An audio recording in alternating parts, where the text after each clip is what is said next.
ImoStory, en partenariat avec Square Imo, la plateforme de référence des ventes interactives.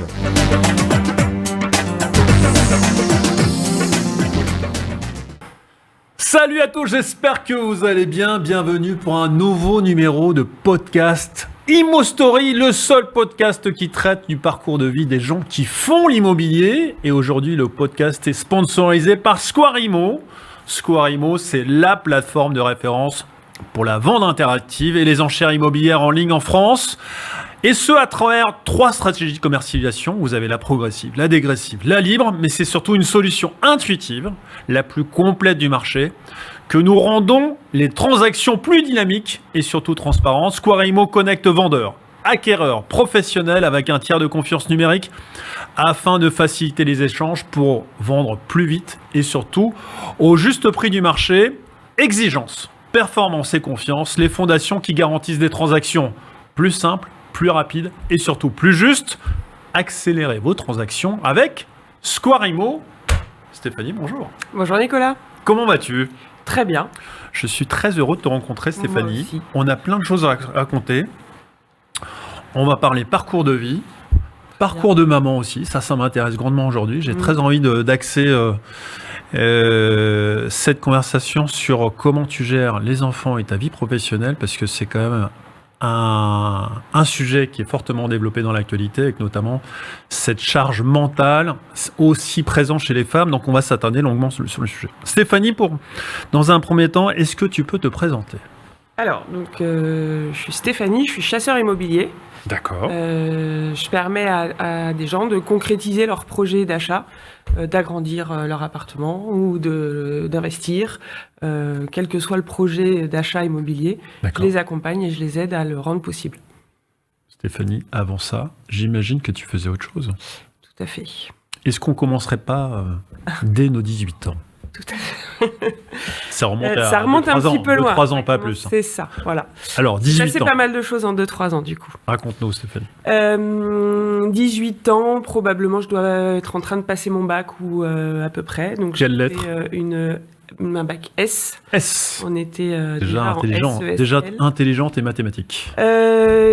En fait, je suis parce que apparemment ça fonctionne pas trop mal, la voie royale, parce que je ne sais pas encore exactement ce que je veux faire de ma vie et j'ai plein d'idées, mais pas une seule. Donc j'essaye on me dit que c'est mieux de faire S dans ce cas-là. Et si je peux le faire, tant mieux. Donc voilà. Ensuite. Je me dirige vers des études d'économie. J'ai pas envie d'aller en prépa, donc je passe par. Je vais à la fac. À la fac. J'arrive à me débrouiller pour partir 1 an en Angleterre. Tu fais quoi ? Tu fais un DUG, une licence DUG d'éco. DUG d'éco. Donc, d'accord. 2 années d'éco à Paris. Suite à quoi ? Tu fais quoi ? Je pars en Angleterre en licence. D'accord. 1 an. Okay. Et là, j'ai très envie de. Where is Brian? Exactement. Ryan is in the kitchen. Of course, he's in the kitchen. Bref, je prépare des concours pour rentrer en école de commerce en admission parallèle. D'accord. Et j'intègre une école de commerce. Bien. Voilà, je suis contente. Tu restes 3 ans là-dedans, j'imagine, 2-3 ans. Je reste 2-3 ans et je fais des stages dans la publicité et en marketing. D'accord. Chez Coca-Cola et après mon dernier stage, je commence une carrière dans la publicité. Plutôt annonceur, régie publicité. Création. Ouais. Je gère des campagnes stratégiques. Enfin, je gère des stratégies de marque et des campagnes. Et d'une stratégie de marque, pour une agence développe en fait. Une agence. Et tu as un portefeuille client et tu gères les créas avec des budgets qui sont alloués. Exactement. D'accord. Ça te plaît ? Ça me plaît beaucoup parce que y a beaucoup de créativité, il y a beaucoup d'écoute, essayer de comprendre quelles sont les problématiques de mes clients et comment on peut les transformer pour atteindre leurs objectifs. Comment on peut les transformer, en l'occurrence là, en une campagne publicitaire.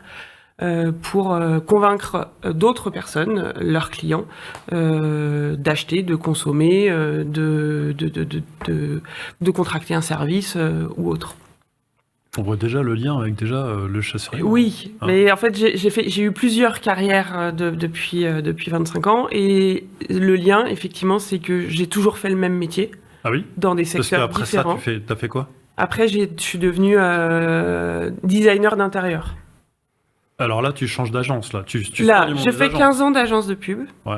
Parcours classique, à Parcours responsabilité ou classique. de compte, J'ai mes ou des- 3 enfants. À chaque retour de On congé va revenir sur les maternité- enfants parce que. Voilà, mais voilà, à chaque fois que je rentre de congé maternité, il y a une partie de mon cerveau qui dit retourne pas là, t'as vraiment envie de faire autre chose, t'as envie d'améliorer l'habitat des gens, t'as envie de refaire des appartements, de valoriser des biens, etc. T'es issu d'une famille déjà dans l'immobilier ou de créa Non, pas du tout dans l'immobilier professionnellement, mais on s'amuse à dire que mon arrière-grand-père est né avec une pierre dans le ventre et nous l'a transmise. D'accord. Donc, Donc il y a beaucoup d'investissements immobiliers chez toi. Oui, de l'investissement, la volonté de chercher le bien qui va correspondre à nos attentes et de le transformer pour... Toi-même, t'as investi ou Moi-même, j'ai investi plusieurs fois D'accord. et j'ai transformé à chaque fois les appartements que j'ai achetés pour qu'ils s'adaptent à la vie que j'allais avoir dedans sur les prochaines années. Premier enfant, et quel âge 27, 28. 27, 28. Tu te poses déjà cette première question de te dire si je faisais autre chose. Parce qu'en plus, on arrive au fameux 28-32 ans où généralement c'est quand même une période où on se pose réellement la question qui est si je faisais autre chose de ma vie. Oui, je me la pose en fait depuis le début, tout en ayant à chaque fois peu ou prou la même réponse. Ouais, c'est quoi? C'est trop tard. Trop tard. Enfin, il y a deux réponses. C'est trop tard. T'as pas fait les études qui te permettaient de devenir architecte ou architecte d'intérieur, et t'as pas la légitimité. J'avais rencontré une chasseuse immobilier. Quand j'avais 21-22 ans, donc je n'avais pas encore commencé à bosser, son métier m'avait fait absolument rêver. D'accord. Mais il existait à peine en France. Bien sûr. Elle travaillait toute seule et on peut pas dire qu'elle gagnait sa vie avec ça. En fait, c'était une activité complémentaire au revenu de son mari et donc ça lui permettait de faire d'une passion quelque chose qui lui permettait d'améliorer un peu le quotidien, j'imagine. Ouais. Toi, mais donc moi, à 21 ans, j'ai encore l'emprunt de mon école à payer. J'ai pas envie de vivre chez mes parents, donc un loyer. Donc la dimension financière, ça fait partie de l'équation et ton frein aussi, tout quoi. Le temps. Tout le temps. Tu as toujours été anxieux sur le confort financier, ou en tout cas, d'avoir un minimum de revenus pour être bien, quoi. Ouais, ou même juste vivre. Enfin, ça fait partie de l'équation. J'ai jamais pu m'appuyer sur les revenus de quelqu'un d'autre. D'accord. Ou jamais voulu le faire non plus. D'accord. Ok. Donc 27 ans, premier enfant, mais il y a un petit truc là au-dessus de toi qui dit... gère, mais que j'éteins automatiquement en disant c'est trop tard, et puis t'as pas de légitimité, t'es pas meilleur que les autres. Tout le monde sait faire des plans, tout le monde sait réorganiser un espace, transformer une cuisine en chambre, ou je sais pas quoi. Il n'y a aucune raison que quelqu'un aille... que tu puisses gagner ta vie avec ça. Légitimité, manque de confiance peut-être. Oui, certainement.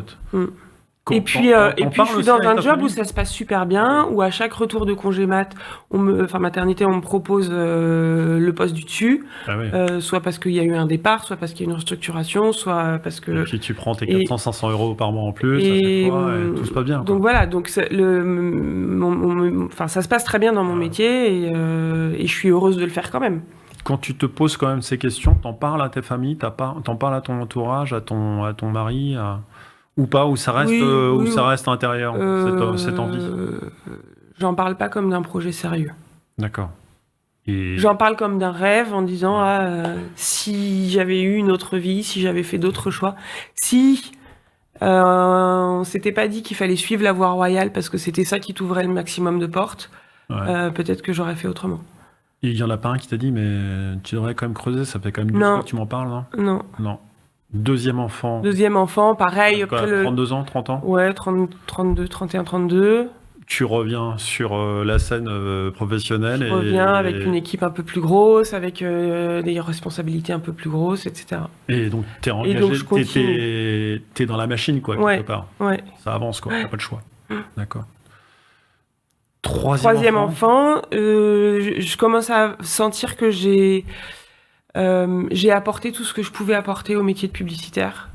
J'ai apporté tout ce que je pouvais apporter à cette agence et j'ai pas envie de refaire la même chose dans une autre agence. Est-ce que c'est la vraie raison? Parce qu'on arrive à 35 ans. Non, mais c'est vrai. La vraie raison, ça peut être... bon, j'ai fait le tour, très bien, mais... J'ai envie de dire, on fait tous le tour d'une activité assez rapidement. En 2-3 ans, c'est bon, on a compris le job. Est-ce que c'est parce que t'as la famille qui prenait de la place, t'avais envie d'échappatoire, d'énergie, de penser à toi peut-être aussi, je sais pas. Non, c'est à la fois j'ai apporté tout ce que je pouvais apporter à ce métier. Ouais. Ce métier m'a apporté tout ce qu'il pouvait m'apporter aussi. Ok. Et j'ai une succession d'événements dans ma vie pro qui me laissent penser que qui me font prendre conscience que je suis plus heureuse et que je vais me cramer en fait. Tu vas te cramer. Tu bosses beaucoup à ce moment-là ? Je bosse beaucoup. Il y a énormément de pression. Il y a énormément d'émotions dans tout, mais qui sont pas canalisées, pas cadrées. Et moi, ça me bouffe parce que j'absorbe toutes les émotions de tout le monde. Et surtout en tant que manager. Exactement. On oublie de le dire, mais le manager, il est là pour encaisser toute l'émotion des gens. À la fois en tant que prestataire, parce qu'on sert des clients qui ont eux-mêmes leur propre structure hiérarchique et émotionnelle dans la hiérarchie. Ouais. Et effectivement, en tant que manager. T'as eu un stop un jour ? Ouais. Un moment, je me suis pas, j'ai pas réussi à me lever un matin. Ah oui. Donc ça montait. T'es pas loin du burn-out ? Et un matin, t'es pas loin de quoi là ? Oui. Et il y avait eu plusieurs épisodes parce que c'est un métier où il y a énormément de pression, on demande beaucoup aux jeunes et tout le temps au cours de ma carrière. Et je donne volontiers, donc sans forcément assez me protéger. Il y a eu plusieurs moments où mon médecin m'avait dit là, il faut que tu t'arrêtes une semaine. D'accord. Tu vas te ça reposer déjà, quoi. Et tu repars. Donc ça, un peu, mais c'est le cas beaucoup dans la publicité. De beaucoup de secteurs. En tout cas, voilà. C'est pour ce que j'ai fait la pub aussi, je comprends très bien ce que tu mais là, cette fois-ci, j'arrive pas à me lever. Je mets quelques jours à aller voir mon médecin qui me dit là, il faut quand même voir les choses de manière un peu plus sérieuse. Tu discutes avec ton mari à ce moment-là ? Je discute avec mon mari qui, pour la première fois en 15 ans, me dit je crois que t'es allé au bout et que il faut que tu changes quelque chose. D'accord. Et il sous-entendait pas que c'était de lui, il parlait pas de lui. On parlait bien de pro. Et j'étais tout à fait d'accord que c'était pas une question perso. Non, mais c'est important le couple, surtout quand on va parler de ton projet d'entrepreneuriat. Moi, je sais que sans ma femme, j'y serais jamais arrivé. Et encore, je suis pas arrivé à ce que je veux, mais 35 ans, 3 gamins, ça prend du temps. T'as ton rôle de maman aussi, parce que naturellement, les hommes aiment bien s'intégrer dans le rôle du foyer, mais on est un peu gauche, quoi. Puis le naturel reprend le galop, et puis finalement, il y a des missions qu'on affecte à l'un et à l'autre.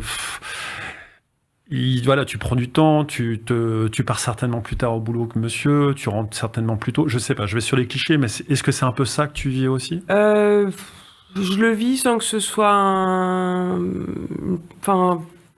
ça m'a pas embêté dans ma carrière dans la pub. Ouais. Et j'ai jamais voulu que ça soit un frein. Et on te l'a jamais reproché en disant tu pourrais travailler un peu plus, quoi. Tu pourrais travailler plus, non. D'accord. Mais en fait, malgré le fait que je travaillais autant sinon plus que les autres, que j'étais aussi efficace que les autres et aussi j'avais autant de réussite, j'ai senti que il y avait personne au-dessus de mon poste, il y avait aucune femme qui avait 3 enfants. Oui. Et il y avait aucune femme qui avait 2 enfants et bon, à un moment tu sens quand même que il y a un biais de confiance. Ah oui, carrément. Ouais. D'accord. Bon. Parce que on imagine que de toute façon, à la fin de l'histoire, s'il y a une décision à prendre, ta priorité, ce sera la famille. C'est pas faux, en fait. On est tous d'accord. Mais c'est aussi grâce à ça que je suis très efficace dans mon boulot. C'est aussi grâce à ça que je suis capable de prendre certaines responsabilités. C'est aussi grâce à ça que j'ai du recul sur plein de choses. Parce que on voit pas tous les avantages que ça a. Moi, je trouve que c'est votre force. C'est-à-dire que j'ai vu... T'es un peu comme un pas. On l'a vu avec une autre encore hier en enregistrement. Je trouve que vous avez une capacité de productivité qui est complètement folle. C'est-à-dire que j'imagine que tu arrives à 8h30, 9h au taf, mais à 18h, tu as fait une journée qui pourrait être l'équivalent de 2 jours pour certains. J'imagine que tu t'arrêtes pas beaucoup, que tu te mets un peu stress, que le midi ça va vite et que tu fais vite fait tes bons devoirs et que tu es la bonne élève. Je me trompe ? Oui, bien sûr. C'est un peu ça ton profil. Ouais. et parce que justement tu as suffisamment de choses à gérer à la maison, tu prends du recul par rapport aux émotions et tu es plutôt efficace. Ouais. Et puis dans le management, ça t'aide énormément Bah aussi à comprendre, à identifier. Et je trouve que les entreprises, et j'ai fait 20 ans de salariat, ne se posent pas les bonnes questions par rapport aux mamans qui ont 1, 2, 3 et plus enfants, à savoir qu'elles apprennent aussi leurs enfants dans leur capacité à gérer les équipes, et je trouve que ce sont les plus performantes. Bon, on va mettre cette parenthèse de côté, mais c'est mon avis. Ouais. Et effectivement, le gain de confiance que j'aurais pu avoir grâce à toutes ces compétences développées malgré moi, mais voilà, ou intrinsèque, qui était déjà en moi, a été moins important que le biais de confiance à un moment, si l'école appelle parce que son enfant est parti à l'hôpital, elle va partir, quoi. Eh oui. Et honnêtement, mon mari l'aurait fait très bien aussi. Il travaille en région parisienne et il y a des moments où c'est lui qui a fait ce genre qui a pris ce genre de relais sans problème. J'étais pas forcément prioritaire dans notre relation de couple, dans notre organisation familiale, mais n'empêche que dans le boulot, on pensait que ce serait moi qui partirait. Lui s'est posé la question d'une reconversion également. Il t'a dit au fait, Stéphanie. Pour moi ou pour lui? Pour lui. Il se l'est posé, il pourrait se reconvertir dans plein de choses. Mais est-ce qu'avant toi, est-ce qu'il s'est posé la question déjà? Non, parce qu'il est dans un système où il faut qu'il assure. D'accord. Et que donc la stabilité financière de la famille, il a l'impression que c'est lui qui la porte, ce qui n'est pas faux aujourd'hui peut-être. Ah, pas le cas? D'accord. Moi, j'ai toujours gagné ma vie, même pendant ma reconversion, j'ai gagné ma vie. Enfin, si, c'est vrai, bien entendu. Ça m'a permis quand même de prendre des risques. Le fait que lui, il ait une stabilité Quand financière. à 35 ans, tu arrives à un essai de pseudo-burnout, en tout cas, tu te poses ces questions qui vont... Là, ça va plus du tout. Là, il faut que je fasse quelque chose. Que ton mari te dit, t'es arrivé au bout, que le médecin commence à te dire, Stéphanie, ça serait quand même pas mal de penser autrement. Tu te dis quoi à ce moment-là? Parce que tu sors de 15 ans de salarié ou à la fin du mois, tu as un salaire, tu as ta mutuelle, c'est rassurant, c'est confortable. Je me dis que je vais pas repartir dans la pub. D'accord. Et qu'il faut que je trouve ce que j'ai envie de faire d'autre. D'accord. Et je vois pas que ce que j'ai envie de faire d'autre, c'est en moi depuis toujours et que en fait, j'oublie complètement que avant même de signer mon CDI, j'étais allée regarder comment je pouvais me reconvertir en archi d'intérieur parce que la partie immobilier et chasse immobilière, c'était un doux rêve que j'avais évacué parce que je pensais que je pourrais jamais gagner ma vie. Quand même dans une case quelque part quand même. Mais c'était quand même quelque part. Moi, depuis 25 ans, le soir dans mon lit, quand les gens lisent le dernier Goncourt ou regardent des séries et binge jusqu'à 3h du mat, je suis sur Ce Loger en train de regarder des appartements. Mais non. Où est-ce qu'il est celui-là? C'est vrai? Regarde, parce que la photo... Hein, ah bah oui, très bien. C'est ça ton hobby? Non. Et je regarde, pas avec les photos, comment je peux refaire le plan en me disant, alors, si j'étais une famille, comment je referais cet appartement? Et si j'avais 3 enfants? Et si j'étais un couple? Donc voilà, je fais ça le soir. Mais non. Donc C'est pour ça qu'il y a une telle audience sur Ce Loger? Ouais. Blague. Stéphanie, donc 36... Donc c'est quand même quelque part en moi, avec sans savoir exactement... T'as quel âge là? 35, 36 à ce moment-là? 37? Ouais, 37, 38 je pense. Donc là, tu fais un premier virage de conversion, j'imagine que c'est quand même une décision importante parce que financièrement, c'est quand même un enjeu important pour toi. T'as 3 enfants. Alors j'ai la chance inouïe d'avoir une bonne séparation avec mon employeur, qui me permet d'avoir une rupture conventionnelle. Avec un petit chèque. Et donc de profiter à la fois des années de fidélité que j'ai données à cette entreprise, à cette agence, et de profiter de la chance inouïe qu'on a en France de pouvoir être accompagné avec un chômage. C'est ce que je dis à la plupart des gens qui veulent se lancer, c'est pour moi, si tu n'as pas de trésorerie sur 18 mois devant toi, le risque il est trop grand. Ah oui. Tu te poses cette question-là, toi aussi? Ouais. Et tu te dis, moi, au bout de 6 mois, au bout de 3 mois, au bout de 9 mois, il faut que je me dise, ça me plaît pas, faut que j'avance ou je recule. Alors en fait, je suis pas encore, ça s'est pas encore imposé à moi que je vais me reconvertir dans ce secteur-là. D'accord. Étant toujours persuadée que c'est trop tard et que je suis pas légitime. Mais pourtant. Alors, Je te raconte aujourd'hui Bien ce que sûr. moi j'ai décrypté après. Bien sûr. Mais à ce moment-là, je suis aveuglée et puis je suis épuisée. Je sors de 15 ans de rouleau compresseur avec effectivement aussi 3 enfants en bas âge qui pompent pas mal. Donc je suis Donc, épuisée, tu je fais suis quoi? pas du tout clairvoyante. Donc je passe un an Un an à rien faire. pas du tout, mais oui presque. D'accord. Enfin non, un an sans activité officielle, mais du coup à me dire un jour ou l'autre, je vais savoir ce que je vais faire. D'accord. Et il faudra que je sois efficace. parce Coaching, que- pas coaching, orientation pas des coaching, amis, mais je aide. m'inscris à toutes les formations. Je veux pas dépenser un rond tant que je sais pas ce que je vais faire. D'accord. Donc je m'inscris à toutes les formations en ligne, pas en ligne, qui sont gratuites. D'accord. Je vais dans tous les salons sur l'entrepreneuriat, sur Ah ouais. plein de secteurs différents. Je trouve des entreprises qui organisent des événements. Je vais dans ces événements. Si l'événement est payant, je me débrouille pour être bénévole. Du coup, je me retrouve à former des enfants, Débrouillard, des jeunes à curieuse, Scratch. t'as pas le choix. Sur des événements, j'ai jamais appris Scratch, donc je fais une demi-heure de Scratch avant pour faire des sessions des ateliers. D'accord. Ce qui me permet d'aller voir plein de partenaires dans un événement sur l'éducation. Et j'oriente pas mal mon truc sur l'éducation, mes recherches, etc. Je commence à monter une boîte à réfléchir à monter une boîte sur comment on peut occuper les ados en dehors du collège. Parce que c'est une période charnière et ils vont plus au centre de Tu leur loisirs. donnes ça, non? Et que, voilà, oui, ça, c'est assez efficace. Mais pour qu'ils arrivent à être des adultes performants. Bien sûr. Donc voilà, je travaille avec eux, je rencontre une équipe qui est en train de monter un collège alternatif. Donc je fais du conseil pour eux. Pendant un an, je fais plein de choses entre l'éducation, la formation des jeunes et l'entrepreneuriat parce que j'ai envie d'être capable de monter une boîte si c'est ça qui s'impose à moi. Et je finis ce cycle d'un an au salon de l'éducation. D'accord. Je rencontre plein de gens, mais passionnants, passionnés. J'ai des étoiles dans les yeux et je sors de là, mais super démotivée.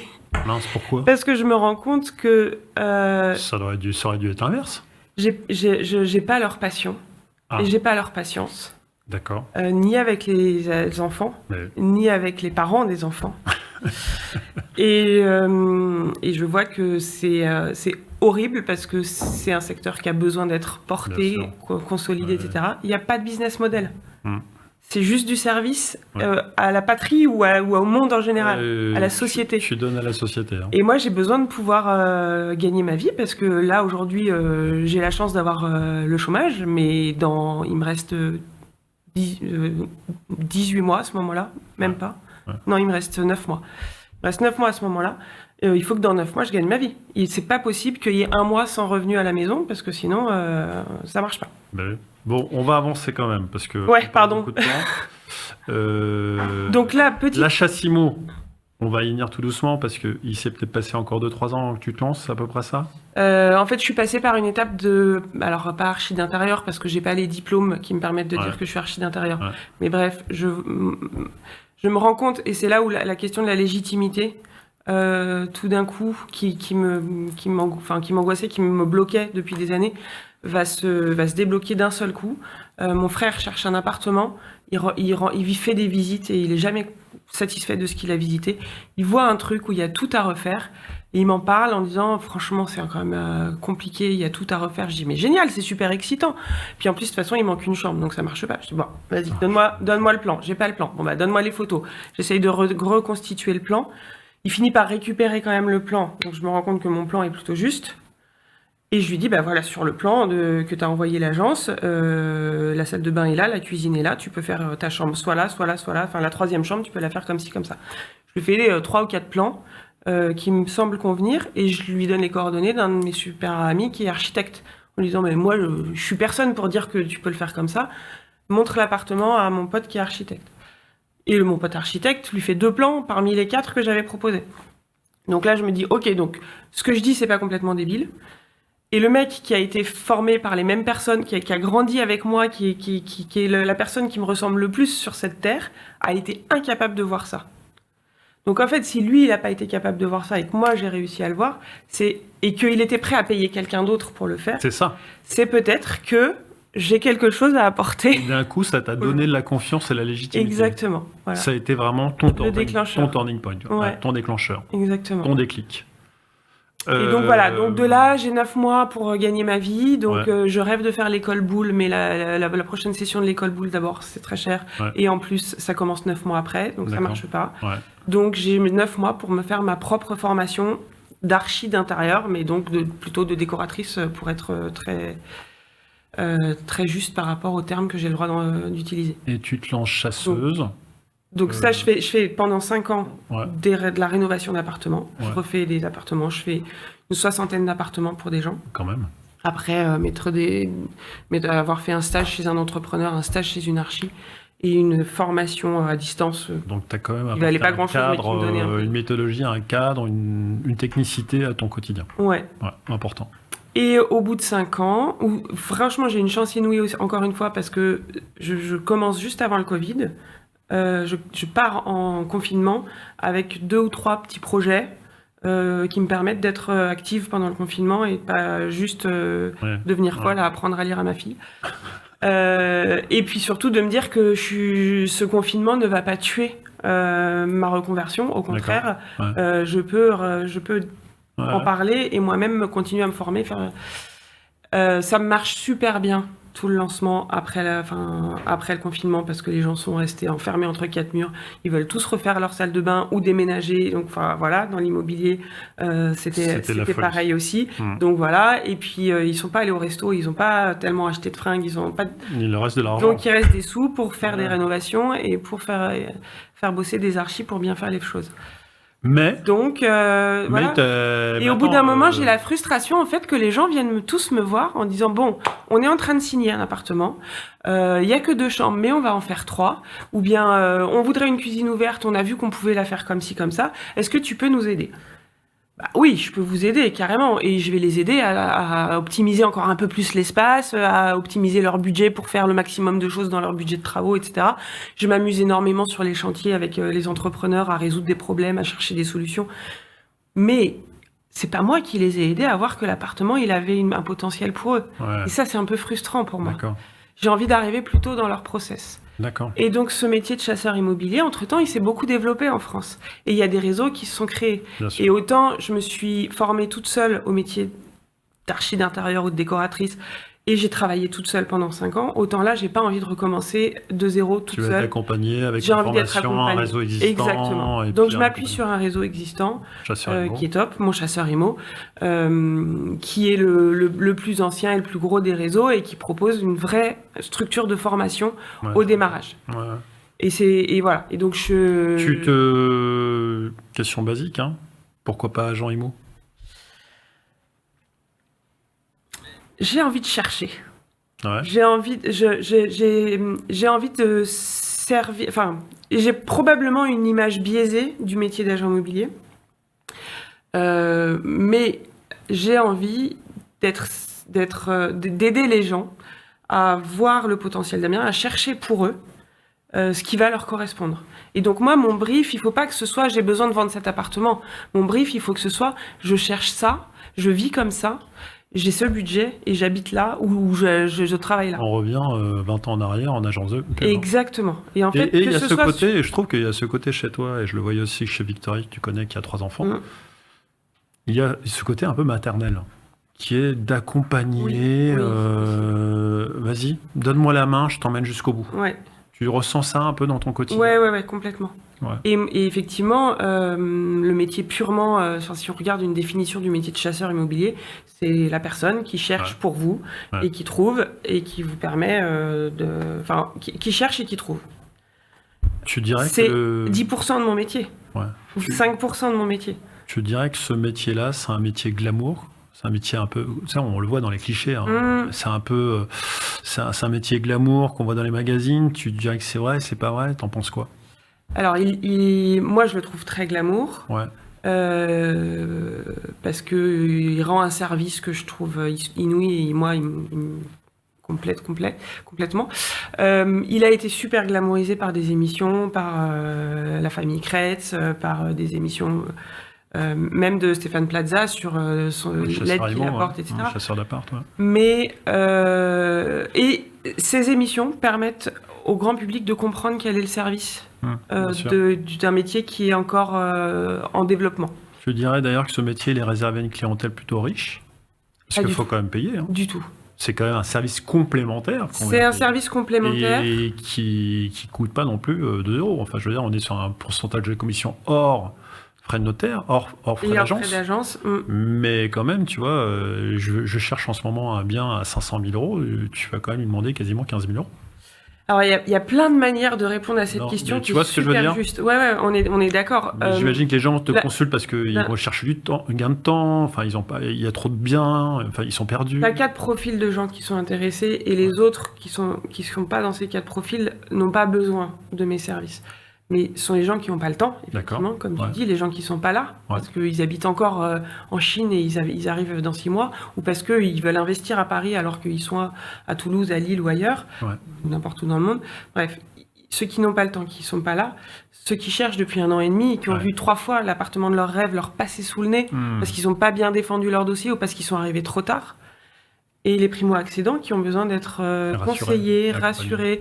Et a fortiori dans un marché comme celui d'aujourd'hui qui est complexe à comprendre, où il n'y a pas de vraie valeur, il n'y a pas de prix de marché.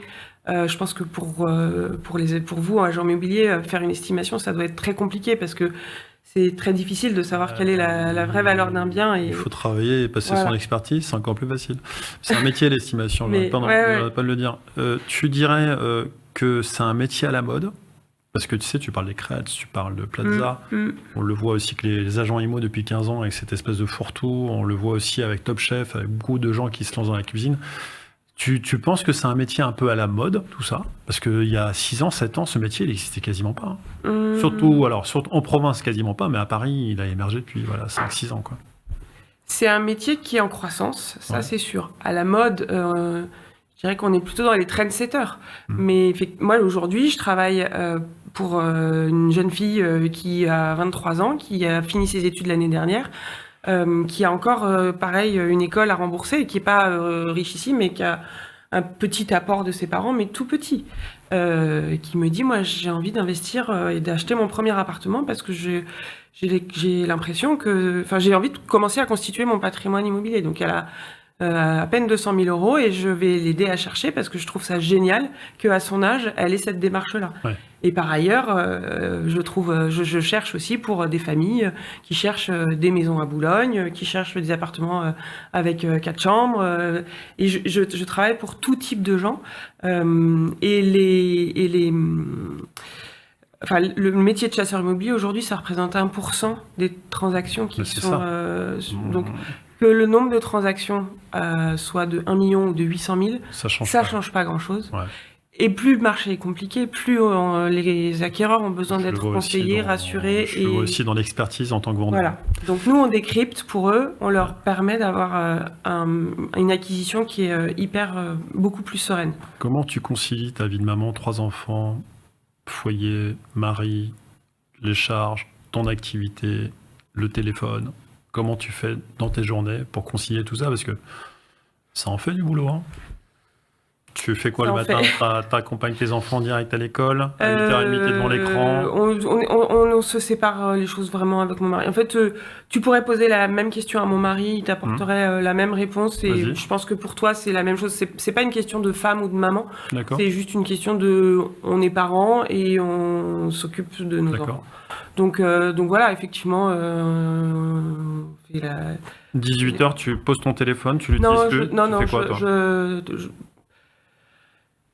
Ce métier ne peut être fait que si tu es vraiment à 100 ou à 300%.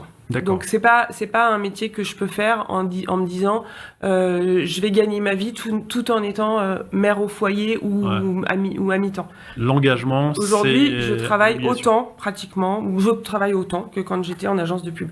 Mais qu'est-ce qui te plaît le plus alors? Parce que tu travailles autant, potentiellement tu gagnes moins. Je vois concrètement mon impact dans la vie des gens. Je vois concrètement ce que je leur apporte et l'énergie que je dépense, c'est la même, sinon plus que quand j'étais en agence de pub. Sauf que je vois le résultat et je vois franchement ce que ça transforme dans la vie des gens. De les avoir aidés ne serait-ce qu'à identifier ce qu'ils cherchaient. Il y a tellement de fois où ils me briefent en me disant, comme quand ils briefent une agence qui leur dit, bon bah, je vais vous rentrer dans ma base, quels sont vos critères? Donc ils me briefent de la même manière. Et moi, j'ai une famille qui me remercie à chaque fois qu'ils me voient et ça me fait hyper chaud au cœur, c'est hyper touchant parce que ils m'ont briefé en me disant, bon bah, nous on cherche, ça fait 3 ans qu'on cherche, on trouve pas. On a envie de rester dans ce périmètre-là parce que nos enfants, parce que notre vie, bon, c'était la contrainte.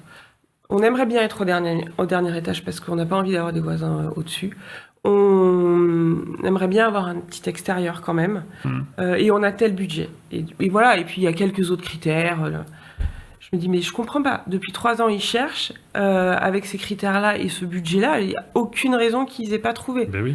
Donc en fait, mon boulot, ça va être de comprendre ce qu'il y a derrière et ce qu'ils cherchent vraiment. Et ce qui fait que les quelques appartements qui correspondaient, ils les ont pas pris. Et de les aider à comprendre vraiment ce qu'ils cherchent et à trouver ça. Au final, ils ont acheté une maison avec un jardin. Rien à voir. Pas un appartement, pas un dernier étage. Enfin, dernier étage par la force des choses parce que c'est une autre. Bien sûr. Et je leur ai présenté cette maison en étant sûr que c'était ce qu'ils voulaient. Ah ouais. Parce que le jardin était... il n'y avait pas de vis-à-vis, il n'y avait pas de ceci, pas de cela. Et ils sont super heureux parce qu'ils m'ont dit, mais en fait, en vrai... On a commencé par chercher une maison, on s'est rendu compte qu'on n'allait pas y arriver, et donc on a laissé tomber. Et au fur et à mesure, on a dégradé nos attentes sur le papier, mais pas dans leur tête ni dans leur cœur, en fait. Et donc, j'ai rendu accessible un bien, enfin, je leur ai permis de réaliser un rêve dont ils avaient déjà fait le deuil. Ouais. Et donc ça, c'est une des choses qui est super importante. Ce que je vois chez toi, c'est que depuis qu'on a déclenché le mot chasseur IMO, ton regard a changé. Hein. Il brille beaucoup plus. On arrive à la fin de l'interview. Quel est ton mindset aujourd'hui? Et deuxième question, est-ce que à refaire, tu le referais plus tôt? Non. Je suis super bonne et heureuse dans ce métier aujourd'hui. Parce que je me sers de ce que j'ai vécu et de ce que j'ai appris et de ce que j'ai fait, des rencontres que j'ai faites. Pas de regret de ne pas avoir commencé plus tôt. Pardon? Pas de regret de ne pas avoir commencé plus tôt. Non. En fait, c'est bon aujourd'hui que ça marche. D'accord. Et que ça marche à la fois dans ma tête, dans mon cœur et dans mes factures. C'est vrai. Dans les factures que je fais. Parce qu'il y a tout le reste avant. Et que c'est qui je suis aujourd'hui qui a été consolidé par tout ce que j'ai fait avant. Ton mindset aujourd'hui, il est comment? Hyper positif, excité. C'est vrai. T'as hâte de retravailler cet après, il va falloir que je te lâche. En tout cas, merci beaucoup Stéphanie d'être venue, nous avoir raconté tout ce parcours de vie très, très intéressant. Ça a permis à chacun aussi de voir que tout est possible, mais même quand on n'a pas confiance, il faut y aller, il n'y a pas de raison, et au pire, ça marche pas, on revient en arrière. Il y a toujours des solutions dans la vie. En tout cas, merci beaucoup d'avoir écouté ou d'avoir regardé ce nouveau podcast Imo Story. Je vous dis à très bientôt pour un nouvel épisode. Bye bye.